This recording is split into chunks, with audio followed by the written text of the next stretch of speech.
I have been asked to talk about adaptation. It's been said many times. We're living through unprecedented times of great change, great uncertainty, great innovation. And the trick is not so much to adopt, but to adapt to innovation. And I'll try to come to the essential component of adaptation.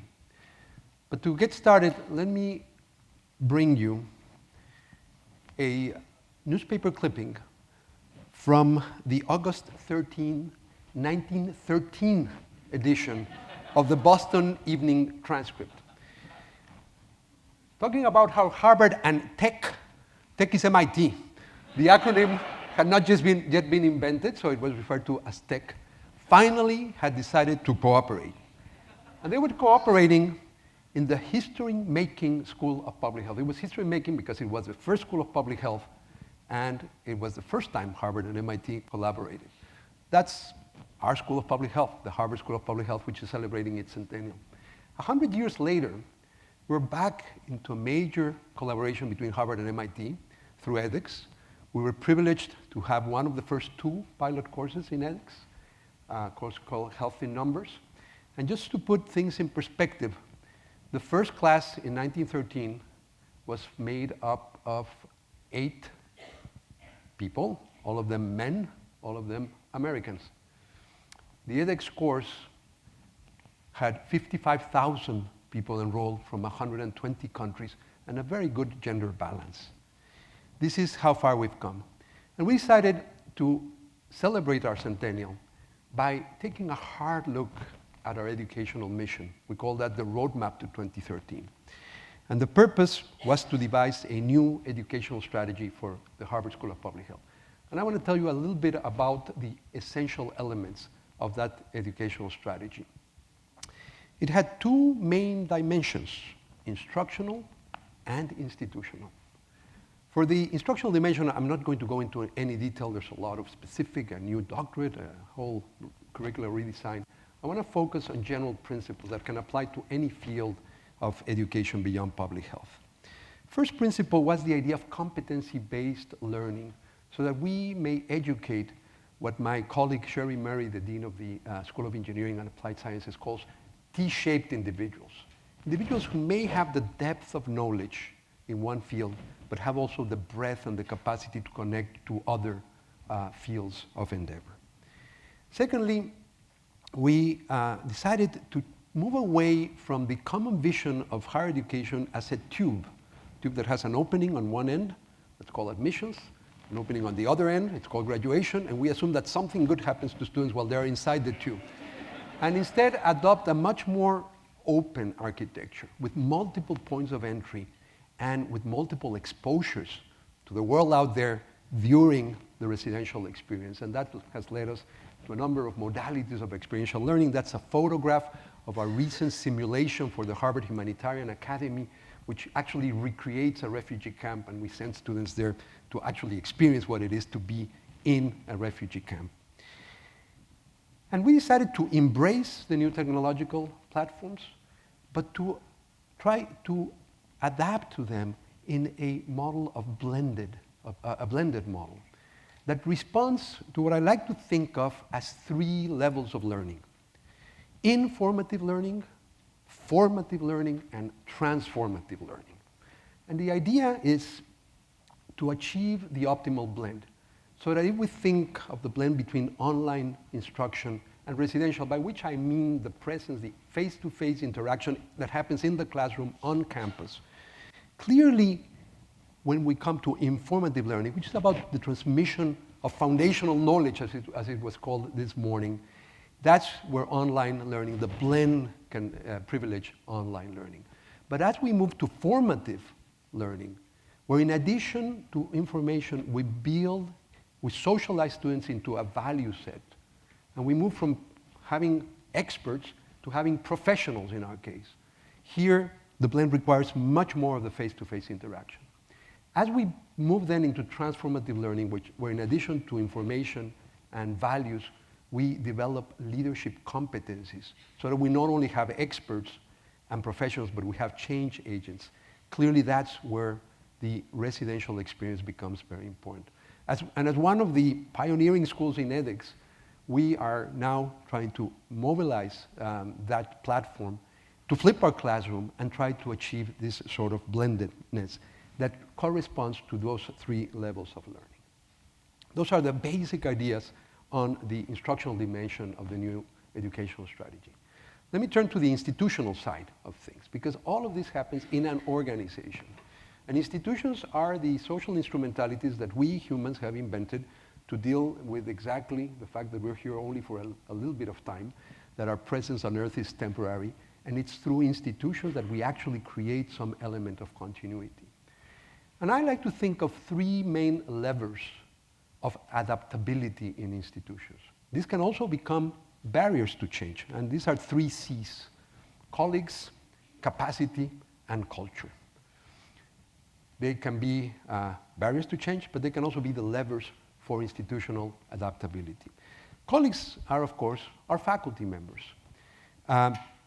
And the way to adapt institutions is to invest in a major way in faculty development.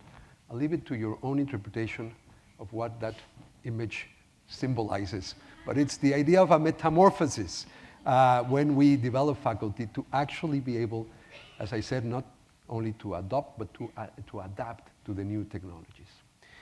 Second is the capacity. And the capacity has 4 main elements. The physical space. We need to transform the space from the traditional classroom to classrooms that are allow for much more interaction. And if we are truly going to flip the classroom, the big challenge is not to produce, it is very challenging, by the way, to produce a good edX or Harvard X course. It's going to be much more challenging for us when we use it in that blended model to develop the new pedagogical materials that will allow us to make the most of the face-to-face interaction. Build libraries of cases, develop more simulations, develop team-based approaches to problem solving, develop field immersion experiences like the business school has done. That is actually a much, much bigger challenge than the production of online material per se.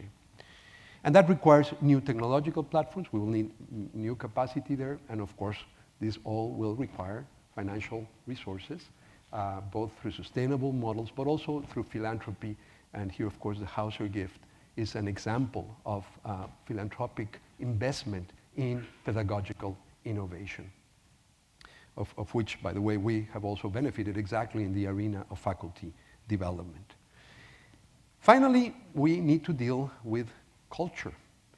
And Jonathan Walton was reminding us of the power of culture in repressing our passion for education. And culture has also 4 main elements. The first one is language. How do we talk about teaching? I don't know in your places, but in my school, the word we use is the teaching load. It's not the teaching privilege.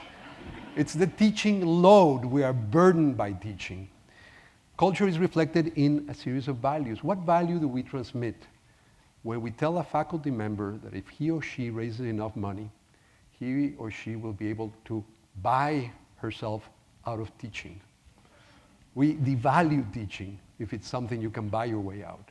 Or what do we do? What value are we transmitting when we put together a recruitment package to attract junior faculty, and part of the package is to exempt them from teaching, from the teaching load? So the values are reflective of that culture. And that, of course, is very, very much linked to the reward system, particularly the criteria for promotion. And that is very related to the identity. We embrace mostly an identity. I'm fundamentally a great researcher, and I do a little bit of teaching because it's part of my load. I think we need to move into a much more integrated identity of the researcher, educator, as a seamless, single identity rather than this divided self that we very often see in our faculty. These are barriers to change, but they can be converted into levers of institutional adaptation. And for that, especially coming from a school that's, without any question, the premier research school in public health in the world, where research is highly valued, I think maybe part of the solution is to achieve what I like to call the Teaching Research Congress, to bring to the educational mission a series of values and practices that are commonplace in the research mission. Things like collaboration, working in teams, which we do all the time in research, but seldom in education, which tends to be a pretty solitary experience. Peer review. We think nothing about having colleagues look at our papers and criticize them, but if someone makes any comment on the way we teach, that's an infringement on academic freedom.